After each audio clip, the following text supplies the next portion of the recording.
Welcome back to Mid-Maryland Votes. Tonight we sit down with Frederick County Board of Education member Jaime Brennan. She's one of only two conservatives on a board largely backed by teachers' unions and the Apple ballot. With another major school board election approaching, Brennan is supporting the orange ballot as well as the common sense slate, arguing that America's classrooms have become ground zero in the fight over parental rights, education, and the future of our children. Now let's get into it. Welcome to Mid-Maryland Votes. I am your host, Mark Flynn. With me is my distinguished guest, Jaime Brennan. She is part of the Frederick County Public Schools Board of Education member. Jaime, welcome to the program. Hi, Mark. Thanks for having me. The last time I saw you on here with our distinguished former colleague of yours, Nancy Allen. We wish her well. That was a great program. Oh, thank you. Thank you for having me. I had a great time. And I miss Nancy. I can't tell you how much I miss Nancy. Her non-board service. What I wanted to talk to you tonight was about the Frederick County Public Schools, the Board of Ed. Some people call them school boards, but it's the Board of Ed. Has recently reaffirmed, it's almost they've doubled down on a policy called Policy 443, which deals with transgenderism and the schools and different policies that Frederick County will go with in the future. Can you address that policy? Sure. So to understand 443, we have to go back a couple years. Okay. So it was originally passed in 2019. And back in 2019, groups like the Trevor Project and GLESEN, GLSEN, which are both LGBTQ advocacy groups, targeted or found LGBTQ school board members, and they approached them with policies for Policy 443. And it was like a model policy.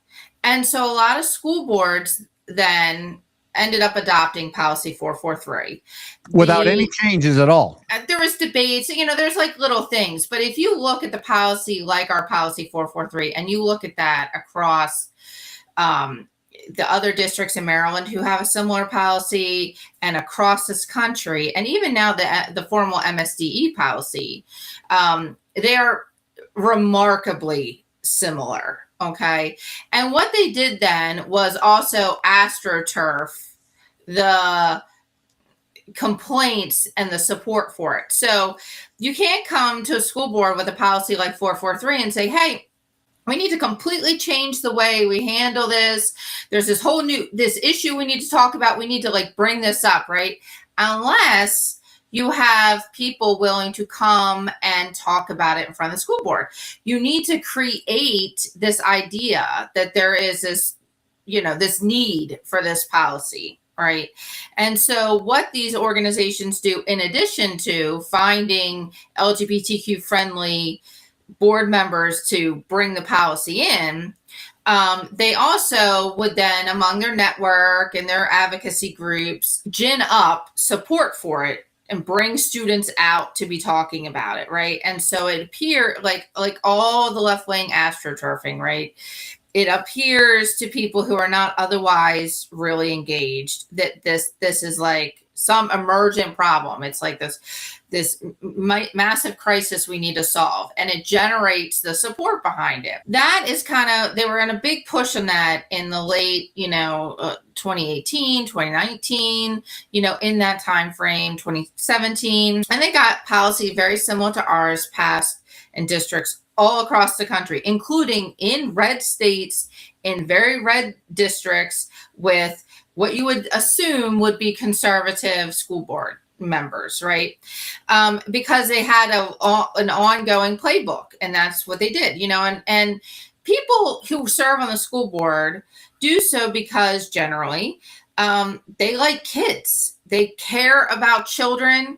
You know what I mean? So when you have a child that's going to come into the school board meeting and they're going to, in very emotional testimony, tell you about, some bullying incidents and some things that have happened to them and how terrible their school experience has been, that's moving. You know what I mean? And so that's that emotional is how they were, how those advocacy organizations were able to get this a similar policy. And that's exactly how it happened here in Frederick County. The same exact model. Definitely got to be emotion driven, because if you look at policy 443, I read it and I thought I was reading a policy out of the Los Angeles District School Board, because it was so over the top. I mean, it is ridiculous. Or they're forcing teachers to literally call children by whatever preferred pronouns they go by. That's enforceable, that the teachers could be disciplined for not doing that. Yes, they absolutely can be disciplined for not doing that. And obviously, so once they passed 443, it'd been on the books for a while, and they wouldn't review it. So this year, it was part of our routine review of policies, right? So we got around to the 400s, and we were reviewing all the 400s.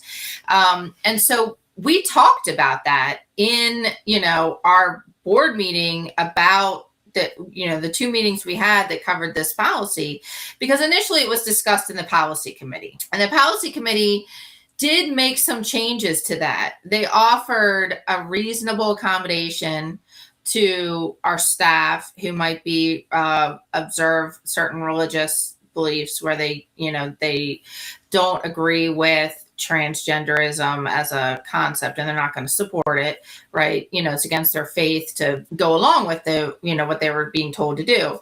So they offered that, and then they also made not misgendering not punishable when students do it. Okay.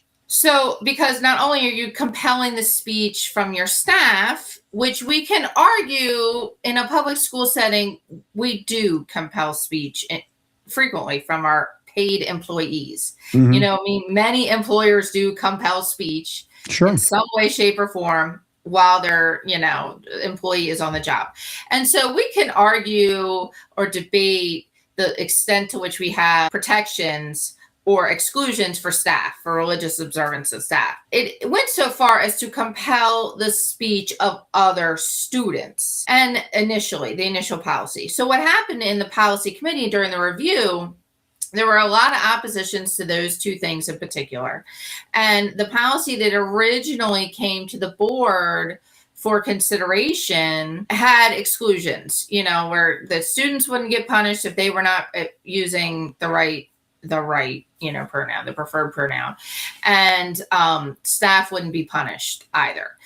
And what happened at our board meeting is now board president Dean Rose brought typed out written modifications to the policy that had already passed the policy committee. So we passed the policy committee, and we were debating on what the policy committee's recommendations of the policy were. That's how policies are supposed to be passed in FCPS. They are addressed in policy committee. Policy committee comes up with recommended language that goes to the board for first reading.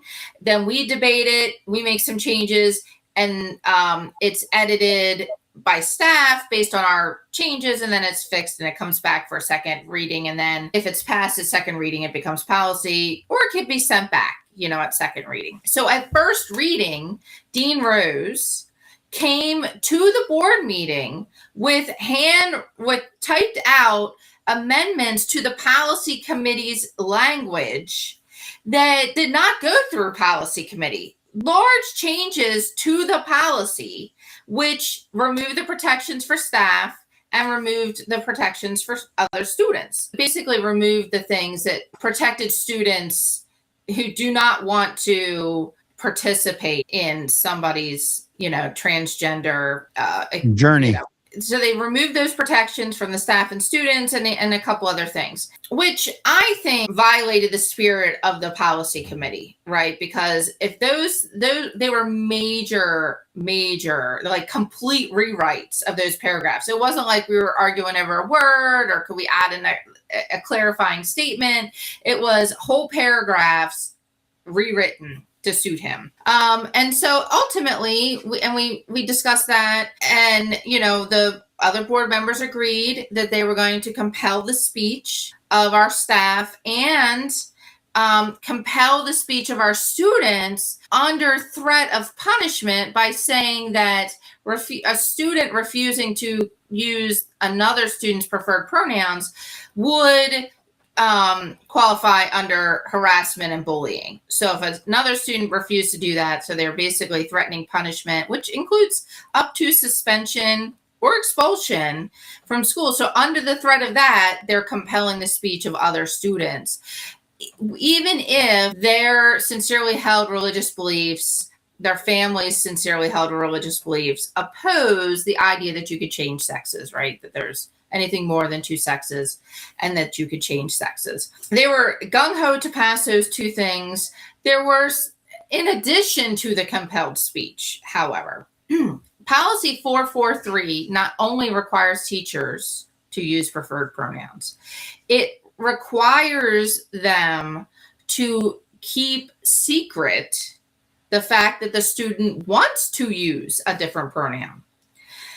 We were and still are adjusting student records, the name of the student on their official student records, to a non-legal name for that student based on that student's preferences without telling the parents. And so as a parents' rights advocate, that was a huge part of my platform when I ran for school board. That was completely unacceptable to me. And so we debated that section quite fiercely. And in my first comment to staff, when we were brought up to start talking about it, I was like, so how many students are we hiding information on from their parents? How many students are we actively engaged in deceitful behavior with parents? And I didn't let them go. So they couldn't offer me actual numbers. They couldn't offer me how, any controls on how that happened. I said, well, who's in charge of this? How can just any student say this to any random teacher? How does this happen? How do we change the records? Who's monitoring this? Who is overseeing this? And I could never get a straight answer. It seemed very much that we were relying on our in-school counselors, which is a whole other thing. I don't think that the average parent understands that your child is essentially able to get independent and confidential counseling services at school. Okay. I think most people still think going to the guidance counselor might be like, fighting an issue out, working an issue out with a teacher or with trying to get out of algebra. Right. No, they will offer therapy. They actually do therapy services with students. And on top of that, we don't really have any good controls over that.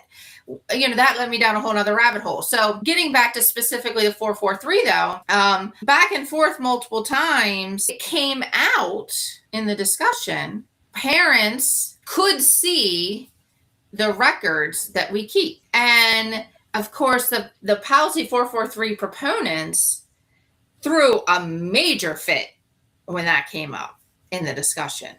Because they're like, well, you're telling students we're safe and you're hiding things. And now you say, now you admit that a parent could come see this record, right? And there was a ton of backpedaling from the proponents on the board and, oh, well, that's not really what we mean. And I kept hammering administration on it. And essentially, they basically admitted that, there was no way they could stop a parent for coming in, and demanding that. But what they would not do is voluntarily share that information. And, which in my mind is just so unbelievably deceitful. It's not their place. These people do not know the children in their care. And they always fall back on this whole idea that, well, what if the home is this abusive, non-welcoming place and all these other things? And we have a system to address that. Any school employee is a mandatory reporter. Okay. So a child comes to you and says, I can't tell my parents that I'm transgender, or they're going to beat me, or they're going to starve me, or they're going to kick me out of the house, right? That teacher by law is supposed to report that to CPS. Now, why would we be hiding information from parents unless it rose to that level of potential abuse, Because otherwise, I don't think, to what level are we interfering in the regular parental-child relationship? Are we helping our students date students that parents think are, date appear that a parent thinks is unacceptable? Are we helping students meet up with a boyfriend or a girlfriend after school? Like, what else are we willing to do, right, to help a student undermine their parents' authority? The administrators have become a co-conspirator in deceiving the parents. Yes. So, the policy has got some real issues to it. I know that I really appreciate you being on the board and fighting the good fight. You and Colt Black seem to be the two that are grounded most in common sense. I don't call you a Republican or a Democrat. I just say that there's common sense and there's things that don't make any sense at all. Okay. And a policy where children can go away for overnight field trips and the child can pick what gender room they stay in with other kids, that's insane. Yes. My wife, when we read the policy together, my wife made the quote. She said, no room that my daughter is in should have a penis in it. It should be a no penis zone in my child's room. But under this policy, they can pick. And the parents of the child. So, normally the school decides who's rooming with who. Sometimes they'll let the students pick amongst themselves, but always, there's situations where we're stepping in and saying you're rooming with so-and-so.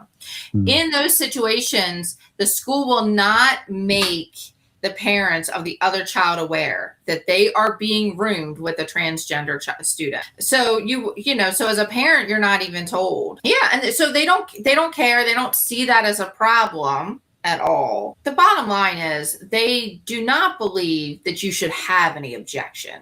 Right. And so if you have an objection, if you feel the way your wife feels, they believe that she is wrong for feeling that way. Not only that, they think she's either a bigot or some kind of a simple-minded person or what have you, because they're virtue signaling. That's what they're doing. I mean, they're signaling. I can't believe that the Board of Ed, normal, everyday Board of Ed members believe that this policy is, number one, enforceable or defensible in court. I mean, I don't understand. There's a lawsuit, multiple lawsuits waiting to happen over the implementation of this policy. How do you feel about that? Oh, absolutely. And I brought that up. Not only that, at the time that we were debating this policy, the Trump administration had already announced that they were going to start, looking at districts and withholding federal funds, for people, because in addition, the other aspect of 443 we haven't covered yet is it allows boys to play on girls' sports teams as if they're girls. They had already said that they're going to start to withhold money from that, so we already knew that as a possibility. But then recently there's been a couple rulings that have, I think, impacted this case, this policy, and we've continued to refuse to address it. One is the MMV v. Taylor Supreme Court decision, right? And that is based on the decision. So it's in our district. What the court ruling was in our district, and obviously the Supreme Court applies to everybody. It was Montgomery County. Yeah. And Montgomery County, this ruling, Montgomery County lost and then settled with the plaintiffs. The plaintiffs were awarded, the named plaintiffs were awarded $1.65 million. Okay. That is on top of the $3.3 million that they paid the plaintiffs' attorneys. And that's not even including the amount of money they spent on Montgomery County's attorneys to try to defend that position. Exactly. So in that case, for people who are not familiar with that case. 1 second, just shameless plug. We covered Mahmoud versus Taylor, myself and Ethan. So go back, look at our library and find it. It's a great show. But please explain for our viewers more. So it just basically was Montgomery County decided that they were going to put LGBTQ books that had LGBTQ themes in them, not in health, not in, the library, but as part of curriculum. And then initially they allowed people to opt out. And then they took away the opt out because too many parents were opting out. And, and we were talking about young grades, young elementary school kids. And it went all the way to the Supreme Court, whether or not these people were allowed to have an opt out. And the Supreme Court ruled that they absolutely did need to have an opt out, that it was an impermissible violation of parental rights for the school to insist that they had the right to introduce topics that the parents objected to. Also that, but they were not able to introduce the topics in a way, not that it just, you hear about it, right? Or a student asks and says, what does this mean? And you provide a definition, not that, but that you're introducing it in a way as if it's morally or socially acceptable, basically saying it's okay. And depending on what values you hold, you may not believe that those things are okay or, okay, according to your faith. So they basically, ruled that Montgomery County could not do this, that they had to offer an opt-out. And Montgomery County, got handed quite a rough settlement for them to do that. So why we had just literally before we took our second vote, our second, meeting on this policy, it was the second reading, Mahmood had just been decided. Mm-hmm. Like days before. And so, of course, I spent hours reading the decision and coming up with all the language because I feel like our policy violates the Mahmood v. Taylor ruling because you're talking about requiring students to use pronouns or preferred pronouns, right? And so in addition to that, in some way, you are teaching what these to the students what it means, right? And you cannot possibly be doing that in a neutral, here's just the definition way, right? If you're saying, then you then also have to use these pronouns, right? So I feel like our policy violates Mahmood from that angle. You're basically insisting that students participate against their religious faith. Recently, the Supreme Court upheld circuit court decision out of California, and that was Mirabelli v. Bonta. And in that case, it was several parents and educators who were suing California because California, it wasn't good enough for them to have their own kind of policy 443. No, they had to go make a formal state law that absolutely said that schools must, because some conservative school districts in California were not doing it. So they wrote a law that said the school districts must hold, hide gender stuff from parents if the student says it.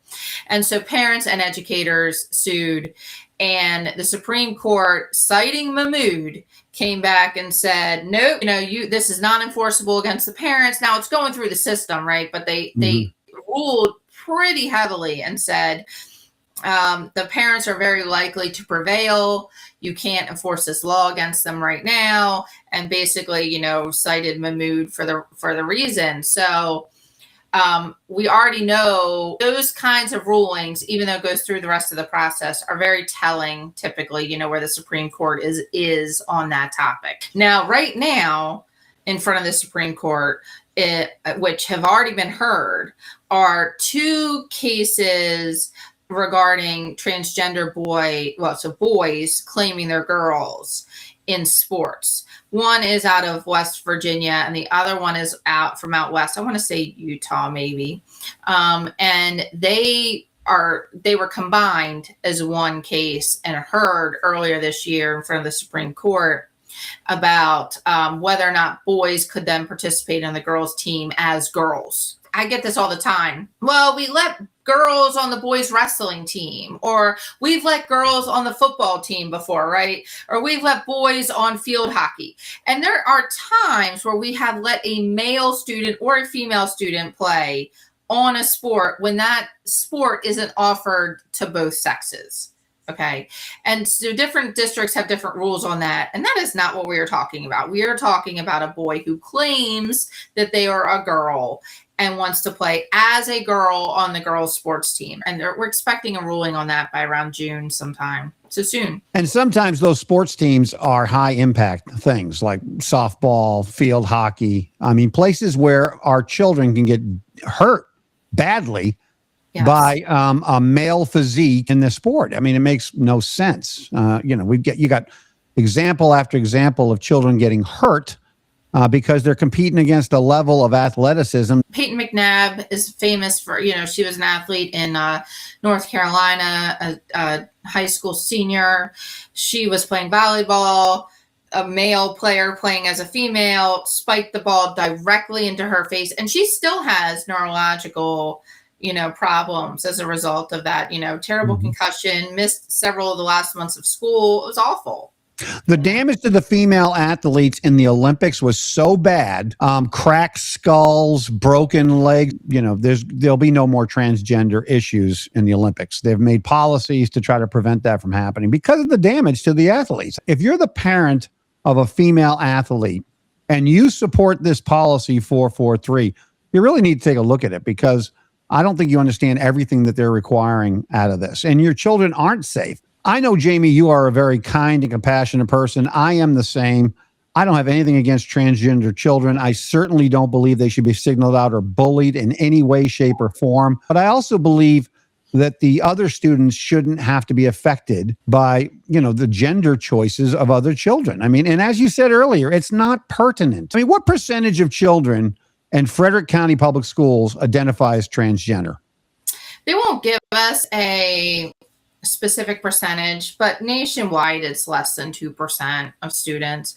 And as you said earlier, there's other policies that protect these children. I mean, there's an anti-bullying, there's harassment ones. There's one thing I guarantee you, though, you mentioned the counselors giving counseling to the children without the parents knowing.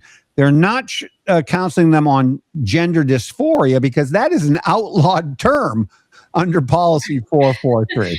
Right, exactly. Right. You can't use the actual medical term because the actual medical term for the condition, you can't use it because it makes too much sense. I mean, that is bullying when you use scientific terms.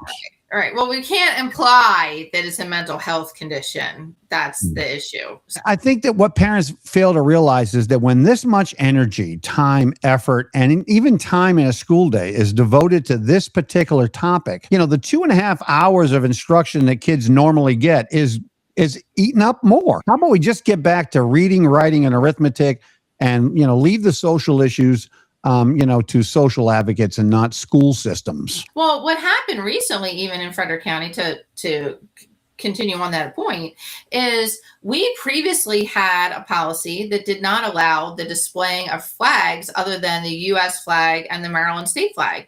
And we just voted to allow other flags. Now, the policy, because we always do things in an underhanded, sneaky way to hide the real reason we're doing something. It did come out in this board discussion, though, that the real reason is because teachers want to be able to display their pride flags and other pride paraphernalia, different banners and things like that. And they were not supposed to be able to do that, although it was not being uniformly enforced. And so some teachers were told they could, some couldn't. None of them should have. Right. But they did it anyway. And so now, they just changed the policy. So you could put anything up. You could put a pride flag, any sort of any other social flag, Black Lives Matter or whatever, socialism. You can bring your personal politics and your personal policies into the classroom. And so I said last week, well, that's fine. Obviously I fought against that and lost, because that's what happens when you're outnumbered on the board. But I decided, well, that's okay. If we're going to have this where our students have got to be subjected to our teachers' personal politics and their social policy positions, then you're going to be subjected to mine at a board meeting. So I got flags about things I believe in. And I, wore a shirt for an organization that I believe in. And that's how I'm going to go to all the board meetings now. And we're pushing it on the face of our students. Then there's no reason why I should not be able to do that and why other candidates. And so this is the problem. I don't think it should be in our classrooms. I would love for one of the teachers to come in and put up a MAGA flag. I would love it. Just put up a MAGA flag. See how much these people lose their minds.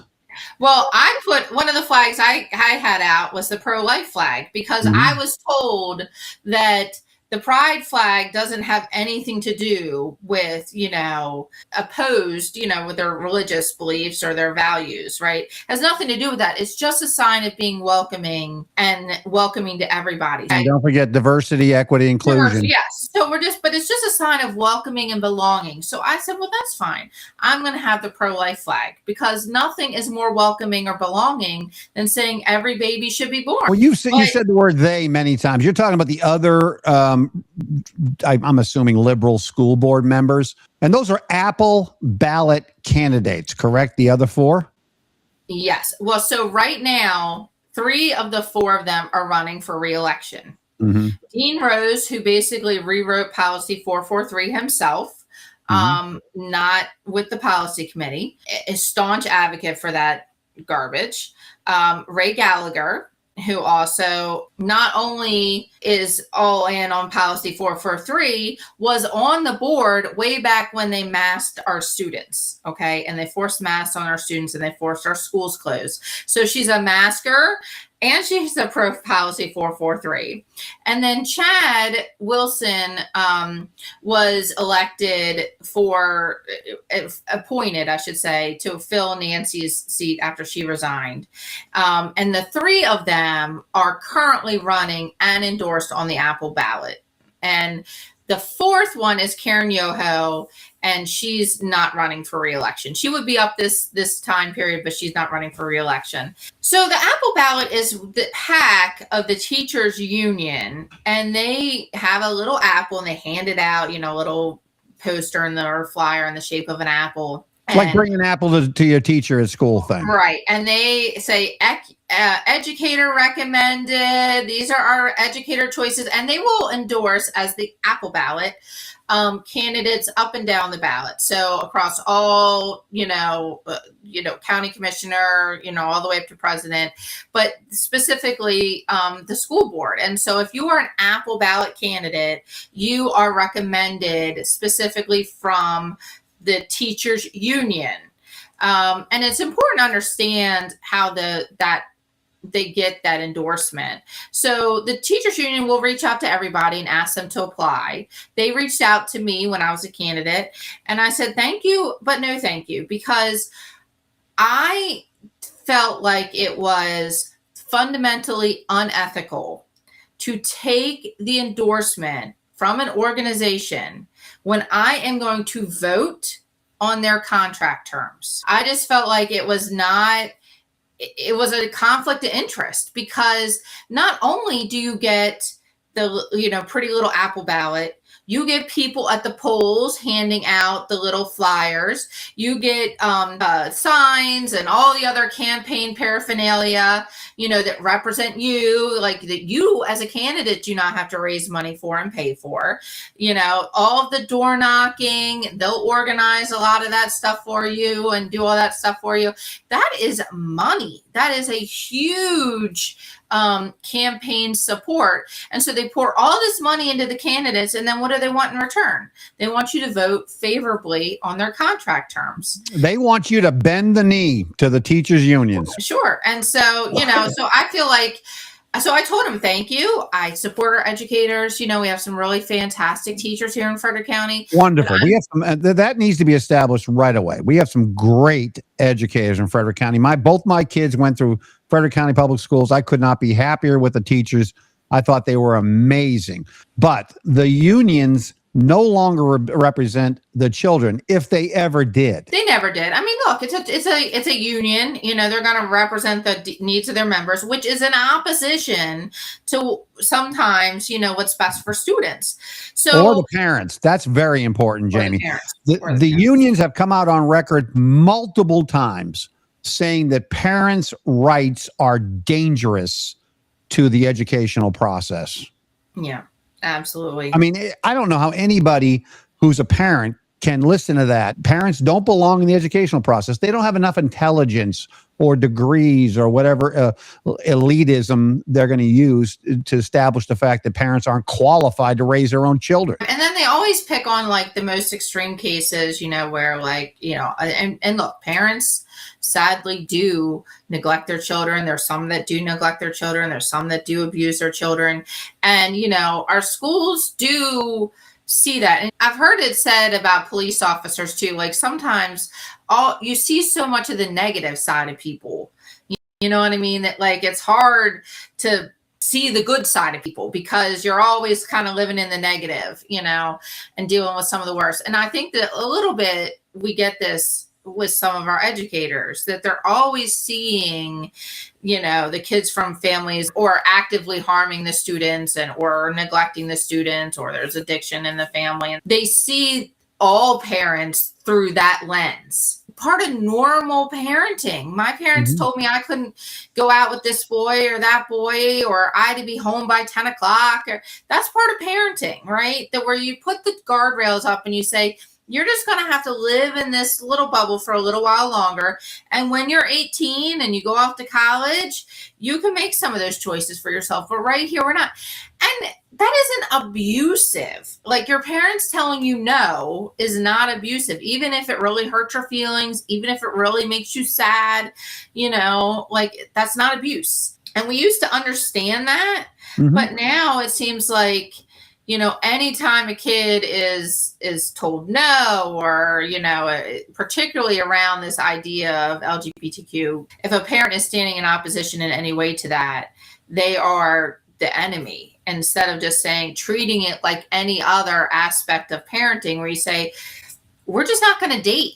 We're not going to do this. We're not going to go out with some of these friends. We're not going to travel in cars with people we don't know. Like that's just parenting. But if it infringes on that from that angle, then it's not just parenting, right? And they feel like they got to step in. And the funny part is they step in, and these parents are just trying to be parents and say, no, wait till you're 18. Wait till if you want to do this, fine. If you want to disfigure your body, fine. If you want to take those, the different drugs or whatever you want to do, but that's going to be a decision you make as an adult, not as a 12 or 13-year-old child. Right. I mean, when you and I were growing up, Jamie, we had tomboys running around. We had very feminine guys running around, and, they were left alone. Nobody made a big deal about it. And by the time they were 18, they figured it out. They either were gay or they were trans or they were straight or whatever they were, but they weren't doing this with a disfigured body. No. And I don't think I think people really underestimate too, how there's a social contagion element to it. And the advocates are always saying, no, there isn't, but there absolutely is, particularly with girls. Abigail Schreier wrote a great book about it, Irreversible Damage. And it dealt very, deeply into the whole rapid onset gender dysphoria, particularly among girls, and about how it's in cluster groups. And you can see that that's true because you can see it come out in clusters, right? Like there's some places have none of this and some where it's like takes one kid and it's a snowball. But this is coming from their little peer group who is talking about it and encouraging each other. And I think parents underestimate the social influence for that and how much this is really in the peer groups in very young children. Kids question things and try new things. And you're right, the cluster effect is real. It's real because most of the stuff came from school, and it came from the fact that they were around kids and they wanted to be accepting. Of course they are. Kids love other kids. They want to, be accepting and make those kids feel good. Parents are supposed to stay the course. That's what we're supposed to do. We say no when they want the extra cookie, and it's not punishment to tell them they can't have something that they're not ready for. What parent is going to let a 12-year-old go out and get a tattoo? Right. They're not going to do it. They're going to be like, oh, no, you got to wait. That's a lifetime thing. You got to wait till you're, 16, 18 years old. Yet they're going to allow a child to decide what gender they want to be when they're 10 or 11 years old. Makes no sense. It's not common sense. Speaking of common sense, Jamie, there is an election coming up, and this Board of Education that you work with, by the way, God bless you and Colt for being on there. I'm not a hardcore Republican by any stretch of the imagination, but I absolutely appreciate you and Colt being the voice of reason and common sense on the Frederick County Public School Board. And anybody who looks at it will understand that. Take the R and the D away and just look at common sense. And, You'll vote for people who, might be somebody who you wouldn't vote for normally. There's an election coming up. What's the deal? How's it going to affect your board? And who do you think could make a difference inside that school board? So we are a 7-member board. What would really make a huge difference is if we got 2 other common sense, board members, just 2. I mean, I would love to have more. But if we just got 2 of them, we would have the majority of common sense people on the board and could actually make some changes. Like we could make some changes to this policies. We can make changes to the policy, like the flag policy we just passed, to policy 443, and several other policies we have, which are just interfere with parental rights, interfere with, inject politics into the school. And I'll be honest with you, I don't get the impression that the people who run the school, our administration, they're not driving the crazy train. They just want to come, they want to do their jobs. They are responsible for doing the policies of the boards, but most of them are not activists in their own right. So if we could get some changes to the board, we could shape educational policy and get rid of some of these things that are, not healthy for our kids. You raise a very interesting point. I live in a small community, and literally it's mostly cops and teachers. We pal around with a bunch of teachers, and I can tell you that the vast majority of them only belong to the union for the benefits. They do not agree with the policies and procedures. Most of them are common sense people. Of course they're compassionate. Of course they don't want anybody bullied or hurt. But at the same time, they want to concentrate on schooling the children, teaching children, life skills, things that they actually need to survive. Teachers in this community are the majority of them are, hey, look, common sense, man, just common sense. So on this common sense slate and the orange ballot that I see advertised quite a bit, can you talk about that just a little bit? Yeah, so the orange ballot is a PAC, and they've chosen to endorse 4 candidates.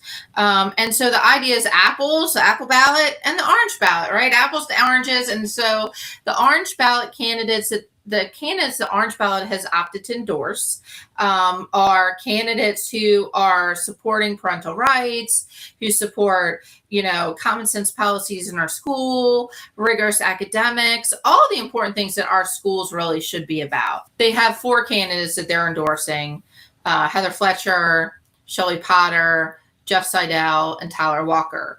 Now, Shelley, Jeff, and Tyler are running as a slate, which is when candidates come together and they pool their resources and they run as an official designation you make with the Board of Elections to run as a slate. So they're running as a slate, and Heather's running independently. Better Maryland Schools is another PAC that is focused on all the same things as the orange ballot. But they too are, have made some endorsements, and they've actually set up like a recommended list of candidates and, who they're recommending. And I believe that Shelley, Tyler, and Jeff, are their top recommendations. So I think all 4 of them are great. I know them all 4 personally. I'd love for all 4 of them to get on, but I'll take just 2, and that would be fantastic. Hold that line, Jamie. You and Colt. Maybe the cavalry's coming over the hill. Who knows? I'd love it. I would like our viewers to do their due diligence, to look, to see what's going on. And if you are a parent of a child and you are comfortable with the government or the school system raising your child, then you should probably vote the apple ballot. If you do not, if you want common sense in our schools and our kids back to learning common sense stuff, then the orange ballot or the common sense slate should be who you're investigating. So, yeah. Jamie, thank you so much for being on. We just enjoy having you on. Breath of fresh air coming in as far as common sense in our school system. It's good to see you.